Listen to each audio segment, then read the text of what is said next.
Hi guys, welcome to a new Games Workshop stories, and since I'm kind of running out of my own, I kind of like it when you guys send in some stuff. You know, it's really cool when I hear from other managers, and especially when I've had a good talk to them on Discord and had a little chat with them. A few of you have even been able to speak on voice chat with, so thank you very much for saying hello to me and coming and giving me some spiel about your time at Games Workshop, even if you're still working for them. Weirdly, the way that this has worked out, in the way that I do my content, is that I have a backlog of stuff in the background and I kind of work my way through it. And yesterday we had a very negative video on the current practices of Games Workshop and going after independent retailers, which is, you know, a really bad thing. But today we got a really positive one, and one that actually gave me a little lump in my throat last night when I was reading it, to be honest with you. So, there are two stories in this one, both by a GW manager, who, as far as I'm aware, is still working for the company. So I want to just jump straight in, because I don't have a lot of time to record today, and I'd like to get this done without blubbing. So, here we go. This is from Aeron Dampere, and I think Aeron Dampere is a character in Game of Thrones, I think. Anyway, story 1. This is the first story that he sent to me. He says, "Hi North, thanks for the content and for helping people out with their week. It's awesome stuff. So, firstly, I just wanted to go over something cool that Games Workshop actively did for me. There is a lot of hate going around, that is understandable, but also I feel there needs to be a little bit of balance. So here we go. Alright, cool. I like balance. Balance in all things. It may not come across that way on the channel, right? But in all honesty, like I'm as much of a fan as you people are of Warhammer and 40k and things in general, and the old world and things. I want to see the hobby grow. I want to see it do better. I want to see it doing things that aren't going to make it better. Thankfully, I've got a little outlet here to like talk to people and stuff. But my opinion's no greater than yours, so, you know, please let me know in the comments if you disagree with me. I'm a Games Workshop manager, but we will leave it there, as I know not everybody here is a fan of yours." Yeah, you and me both, brother. "And I love my job. Good lad, good lad. Some days are really hard, like when we get phone calls talking about sales targets or other things like that. But most of the time, we have a fantastic day just selling models and getting people into the store to continue in the hobby. Excellent. This story actually comes from a school club that had started in my local area, and they ended up coming into the store with their teacher, Mr. Parsons, name changed, okay, a thoroughly decent bloke who ran the club there. Alright, cool. Thing is, this is a really poor area, or at least where the school is a poor area. He didn't actually have the funding or time to get to grips with the school club for Warhammer, but as he really liked Dungeons and Dragons, he went with it and agreed to run the club. Alright, that's cool. Always like it when people like go out of their own way to help others, especially like kids and stuff when they're trying to get into the hobby. That's awesome.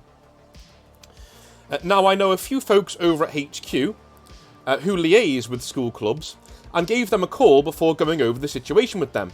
I told them about the financial state of the school, where it was, etc. They asked for the school's address, but I didn't have it on me at the time. Okay. I thought that was kind of strange, but they said they would call back. And hurriedly, they put the phone down on me, which was weird. Okay. Odd. Then a few minutes later, the store phone rings again, and I pick it up, whilst the kids are all there. The same lady from HQ is on the phone. She asks to put me on speakerphone to the kids. Oh, to be put on speakerphone for the kids, which I do, wondering where this is going. The store becomes so quiet you can hear a pin drop.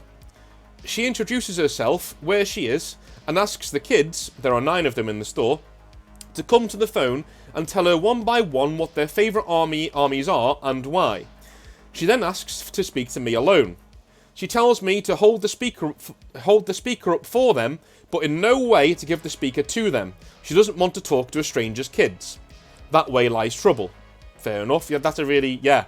And you know what? You can tell this girl's trained. She is trained because she knows exactly what to do and what lines not to cross. I agree, and the kids come up and tell her. It was actually pretty cool to see them that nervous, but also really excited when they basically shouted their favourite armies and units to the phone speaker.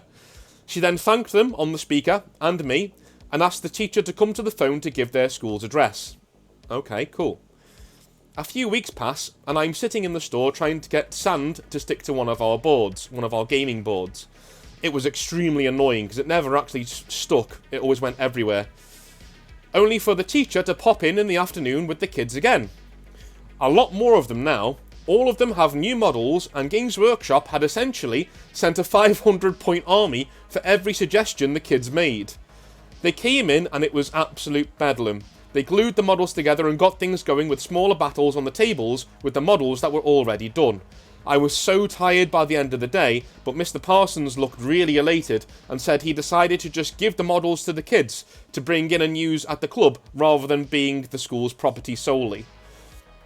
Oh, if I'd have had a teacher like him when I was in school, or a Games Workshop that supported the club so well. That's amazing, man. And that's not the first story that I've heard of GW really going out of their way to support school clubs.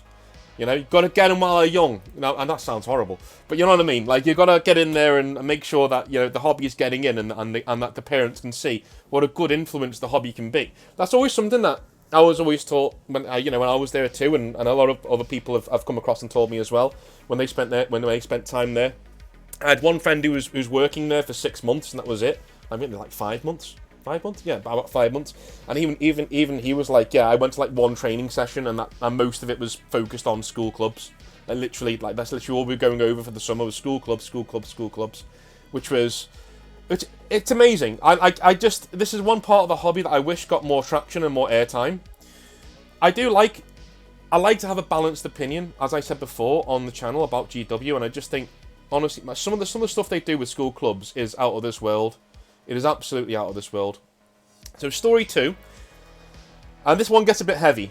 So, bear with me whilst I read this out, because I skim-read the first one, because he said the second one was a lot more in-depth, so, and then I read the second one, and that was the one that kind of got me.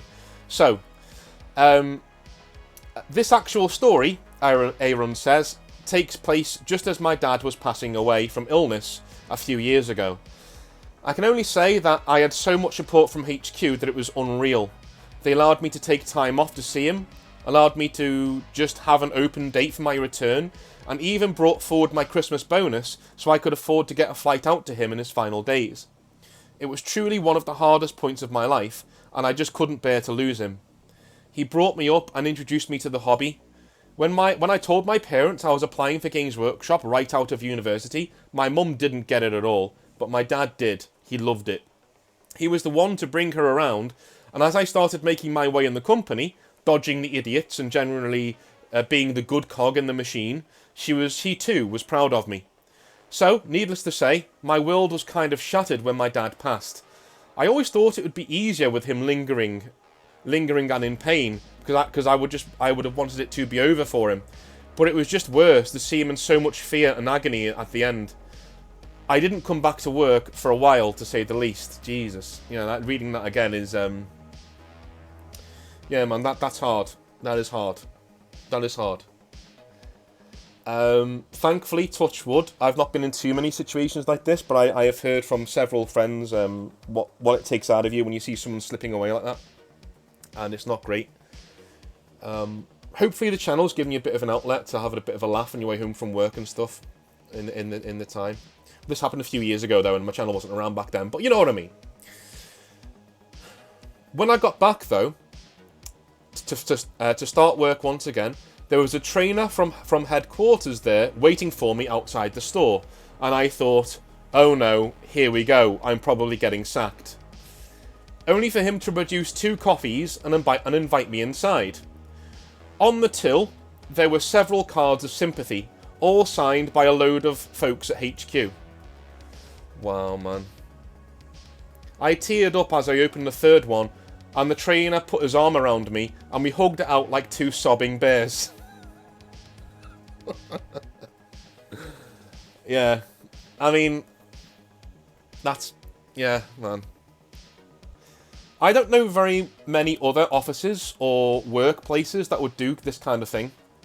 Maybe like a card of sympathy, and maybe like, oh, I'm sorry about that, you know, in passing. But for someone to actually turn up to the store, to your place of work, which is probably hundreds of miles away from wherever they're living, they would have had to have gotten a hotel the night before. That's what trainers do. They come to your store and they will stay over the night. They'll get a hotel and they'll stay in your city for the night, either before or after. And for them to do that, to come to your store and do that, is that's amazing. That is amazing.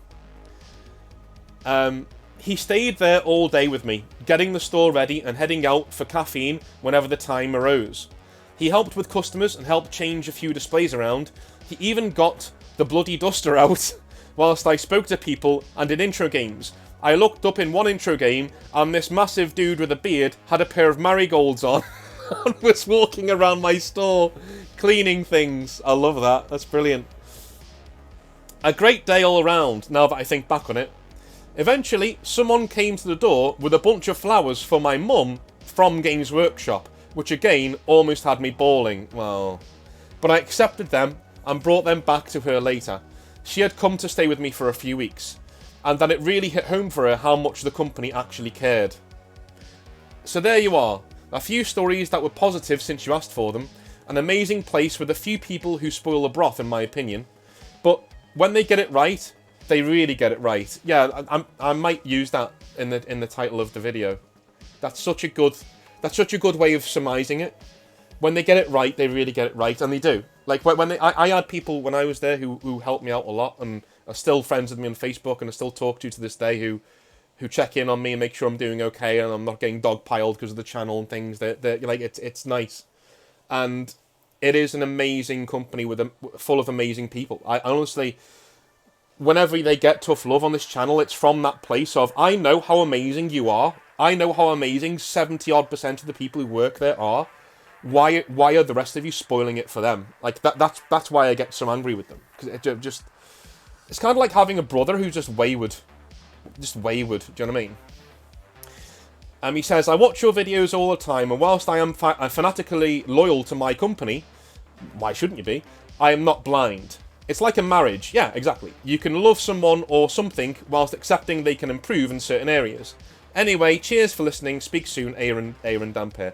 Cheers, man. And again, as I said, yeah, loving something and having something that is incredibly important to you, you need to call out when things are wrong. Again, as you just said there, it doesn't mean you're blind. You can actually call things out and say, that's kind of toxic, dude. I don't like that. Or I don't like this, but I do like this. But I just wanted to showcase how much of an amazing place it is and why it's incredibly important to me that positive change happens in the right areas. Because I've heard so many stories like this. Most of them don't want to be on the channel because for obvious reasons.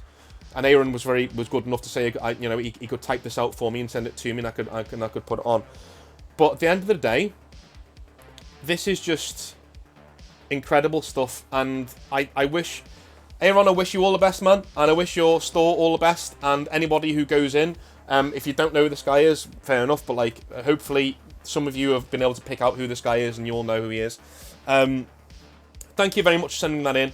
And thank you for Games Workshop for making sure he's okay. For all the rest of you who don't have a multinational conglomerate backing you up when things don't go very well, the Discord is down below. And please come and add your voice to it. Come and talk to us. Come and make sure that if you need anything in terms of mental health, or if you've got something going on in your life that isn't great, come and speak to me. Come and speak to one of the mods. Come and speak to anybody.